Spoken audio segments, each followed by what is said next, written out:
शिष्यों ने बुद्ध से पूछा, आप हमेशा प्रेम से भोजन करने को क्यों कहते हैं? आप भोजन संतुलित मात्रा में ही लेने को क्यों कहते हैं?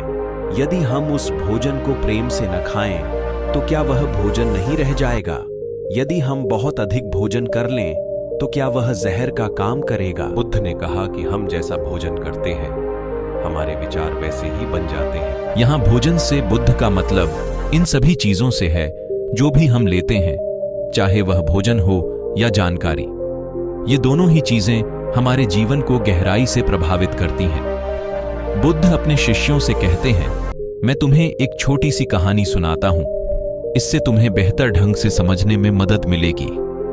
एक समय की बात है, एक साधु जंगल में अपनी कुटिया बनाकर रहता था। जो भी उनके पास अपनी समस्या लेकर जाता है, वे तुरंत उसकी समस्या का समाधान कर देते हैं। धीरे धीरे आसपास के गांवों से भी लोग अपनी समस्याओं का समाधान जानने के लिए उस साधु के पास आने लगे और वह सभी की समस्याओं का समाधान करते हैं। धीरे धीरे उनकी प्रसिद्धि गांव से शहर और शहर से राजधानी तक फैल गई। आर्ष की प्रसिद्धि उस राज्य के राजा के कानों तक पहुंची। तो एक दिन राजा अपने सेनापति और मंत्री के साथ उस साधु से मिलने गए। राजा ने साधु से कहा, महाराज, मैंने आपके बारे में बहुत चर्चा सुनी है। मैंने सुना है कि आपके पास हर समस्या का समाधान है, इसलिए मुझे लगता है कि हमारी राज्य अदालत में आपकी सबसे ज्यादा जरूरत है, जहां लोग हर दिन नई समस्याएं लेकर आते हैं। आप यहाँ जंगल में अपना समय क्यों बर्बाद कर रहे हैं?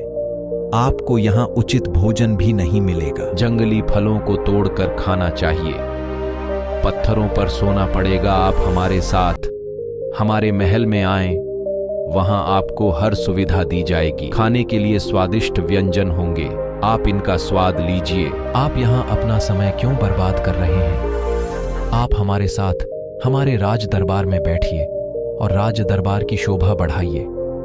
वह साधु उस राजा को बहुत मना करता है, लेकिन राजा नहीं मानता, उसके चरणों में गिर जाता है और अंत में साधु को अपने साथ महल में ले जाता है और महल में वह राजा अनेक प्रकार के दान देता है उस भिक्षु को सुख सुविधा की। धीरे धीरे